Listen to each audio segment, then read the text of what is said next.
Hi, I'm Tim. Welcome to Watchbox, and thanks for logging on. If you love this watch, email me, tmosso@thewatchbox.com. It's in the description below. It is your purchase and pricing email question line for buying this or any watch you see on any Watchbox platform. Please reach out to me directly. Email tmosso@thewatchbox.com for purchase and pricing details. Today, we're discussing a watch launched in 2017. This is the Chopard L.U.C. Chopard Heritage Grand Cru, the great vintage, a tonneau-shaped rose gold chronometer that is also Geneva hallmark. The watch measures 38.5 millimeters from 9 o'clock to 3 o'clock, not including the crown. From lug tip to lug tip, 47.3 millimeters. It has this thickness of only 7.9 millimeters and then a spacing between the lugs of 19 millimeters. We'll throw it on my wrist, which is 16 centimeters in circumference, and it actually wears fairly true to size. Most shaped watches, that is, a shape other than round, tend to wear large for their size, whereas I would argue that this watch wears exactly like a 38.5 millimeter round watch. It wears well on a man's wrist, and it's viable on a lady's. As a dress watch, it should be thin and fit underneath the cuff, and there you can see it does. And then you can see down the barrel, as I like to say, there's plenty of clearance on either side of the lugs, especially if I loosen up the strap. I've got plenty of clearance. You could wear this watch on a wrist as small as 13.5 centimeters circumference. The strap from Chopard is upscale. We have a medium brown, large rectangular scale, symmetrical scale, cut of leather, super high-end stuff. That's what you get with symmetrical, large rectangular scales. It is a semi-gloss finish. It has a sheer cut edge, a monotone stitch, but where it really goes above and beyond is that it's alligator on both sides. Small round scale on the bottom. The point of having double gator is a longer lasting strap. It costs more, but it's worth it. Now, the buckle. Simple, but thoughtfully detailed. You can see it has some unusual faceting, and then a combination of polish and satination. The buckle is mostly satin. The pin is polished. You can see it's internally polished, and then it's also externally polished. Nice attention to detail. And you can see on the reverse side, Chopard putting their maker's mark on the case, as well as the Geneva hallmark, because this is the modern standard Geneva hallmark, a full watch standard that applies to both the movement as well as the case and the fully assembled watch. Now, the case itself is beautifully nostalgic. We have here lugs that are welded into place.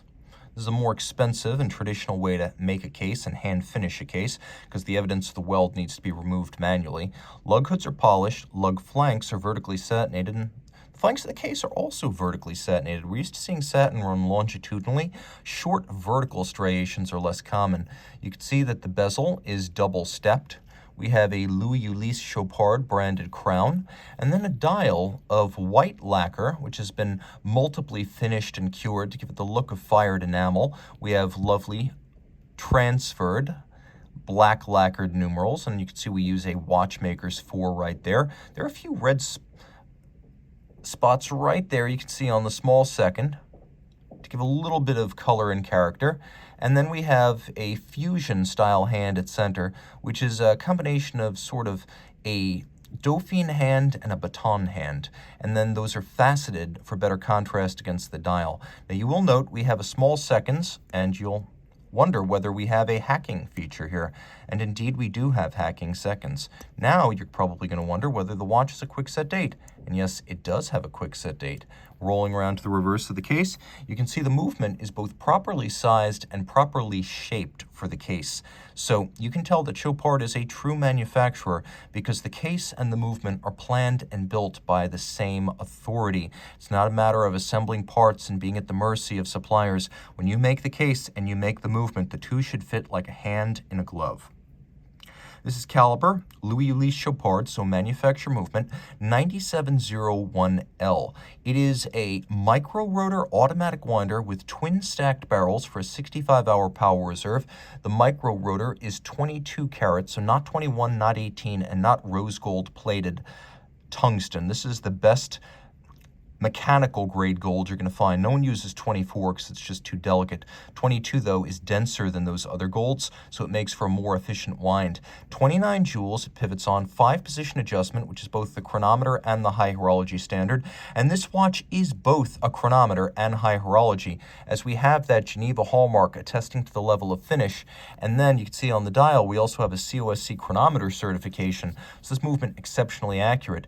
Now, fine tuning is performed using a swan's neck fine adjustment mechanism with a screw, and so it is an extraordinarily accurate watch, and we'll actually stop the balance so you can take a look at it. There you go, right there. You can see it as a high-grade balance. It has an overcoil hairspring, so in any position, it will breathe relatively concentrically, since the mass of an overcoil is more centered and thus even all the way around and from side to side than the mass of a flat hairspring. So we have that advantage here.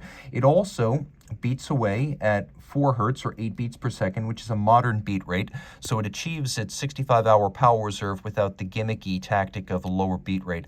It is 4 hertz, which is a modern standard. Now, the finishing is outstanding. You can see the Geneva hallmark again on the base plate, which has engine turning.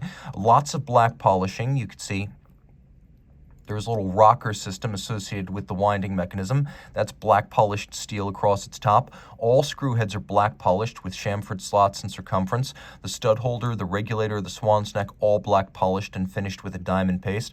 We have a deeply ridged and gradiated, that is light to dark, set of Côte de Genève laid down by a abrasive wheel across the bridges. And then we have a very good anglage.